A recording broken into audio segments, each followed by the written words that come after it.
ಸಾಹಸಿ ಹೆಣ್ಣು. ದಟ್ಟವಾದ ಕಾಡಿನ ಮೂಲಕ ಮಣ್ಣ ರಸ್ತೆಯೊಂದು ಹಾದು ಹೋಗುತ್ತಿತ್ತು. ಒಂದು ದಿನ ಆ ರಸ್ತೆಯಲ್ಲಿ ಗಾಡಿಯೊಂದು ಕಾಣಿಸಿಕೊಂಡಿತು. ಎತ್ತಿನ ಗಾಡಿಯದು.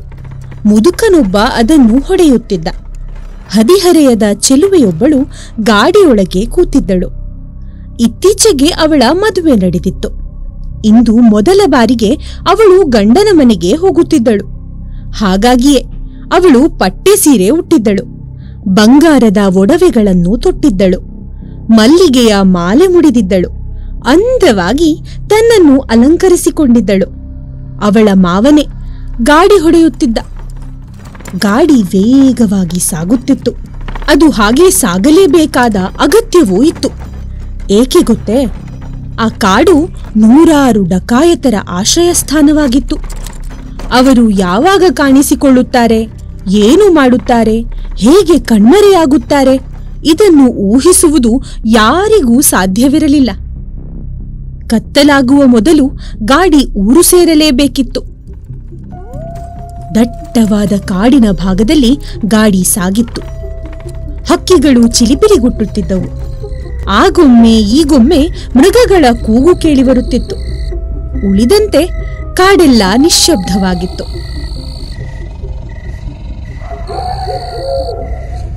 ಭಯ ಹುಟ್ಟಿಸುವ ವಾತಾವರಣವದು. ಗಾಡಿಯೊಳಗೂ ಮೌನ ನೆಲೆಸಿತ್ತು. ಆಗ ಫಕ್ಕನೆ ಡಕಾಯತನೊಬ್ಬ ಪೊದೆಯ ಮರೆಯಿಂದ ರಸ್ತೆಗೆ ಜಿಗಿದ. ಕೈಯ ಖಡ್ಗವನ್ನು ಮೇಲೆತ್ತಿ ಹಿಡಿದು ಅವನು ಗಾಡಿಯನ್ನು ತಡೆದ. ಗಾಡಿ ನಿಂತಿತು. ಗಾಡಿಯೊಳಗಿದ್ದ ಹುಡುಗಿ ಕೆಳಗಿಳಿದಳು. ಡಕಾಯಿತನ ದೃಷ್ಟಿ ಅವಳು ತೊಟ್ಟಿದ್ದ ಆಭರಣಗಳ ಮೇಲೆ ಬಿತ್ತು. ತೆಗೆ ನಿನ್ನ ಒಡವೆಗಳನ್ನು, ಅವನು ಅಬ್ಬರಿಸಿದ. ಗಾಡಿಯಲ್ಲಿದ್ದ ವಸ್ತುಗಳನ್ನೆಲ್ಲ ಕೆಳಗೆ ಎಳೆದು ಹಾಕಿದ. ಮದುಮಗಳು ಕ್ಷಣಕಾಲ ತಬ್ಬಿಬ್ಬಾದಳು. ಮತ್ತೆ ಚೇತರಿಸಿಕೊಂಡು, ಡಕಾಯಿತರು ಸಹ ಕೆಲವು ನಿಯಮಗಳನ್ನು ಪಾಲಿಸುತ್ತಾರೆ.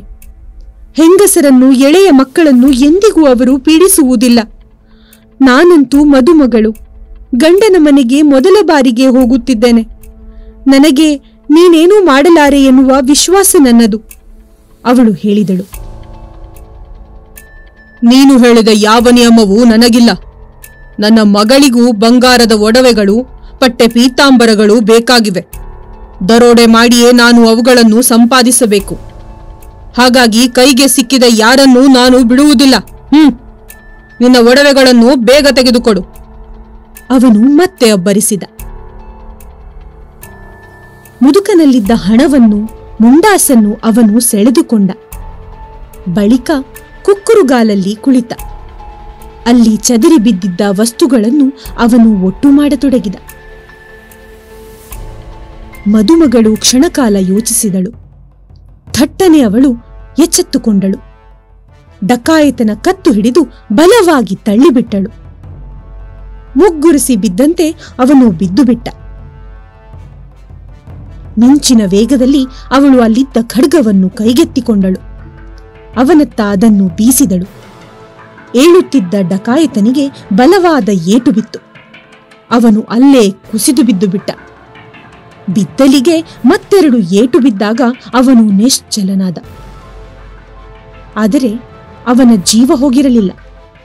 ಮಾವ ಸೊಸೆ ಕೂಡಿಕೊಂಡು ದರೋಡೆಕೋರನ ಕೈಕಾಲುಗಳನ್ನು ಕಟ್ಟಿಹಾಕಿದರು. ಅವನನ್ನು ಎತ್ತಿ ಗಾಡಿಯಲ್ಲಿರಿಸಿ ಊರ ಕಡೆಗೆ ಗಾಡಿ ಓಡಿಸಿದರು. ಗಾಡಿ ವೇಗವಾಗಿ ಚಲಿಸುತ್ತಿತ್ತು. ತಂಪು ಗಾಳಿ ಬೀಸುತ್ತಿತ್ತು. ಡಕಾಯತನಿಗೆ ಪ್ರಜ್ಞೆ ಬಂತು. ಅವನು ಎದ್ದು ಕೂಡಲು ಯತ್ನಿಸಿದ. ತನಗೆ ಬಿಗಿದ ಹಗ್ಗಗಳನ್ನು ಬಿಡಿಸಿಕೊಳ್ಳಲು ಹೆಣಗಾಡಿದ. ಆದರೆ ಅದು ಸಾಧ್ಯವಾಗಲಿಲ್ಲ.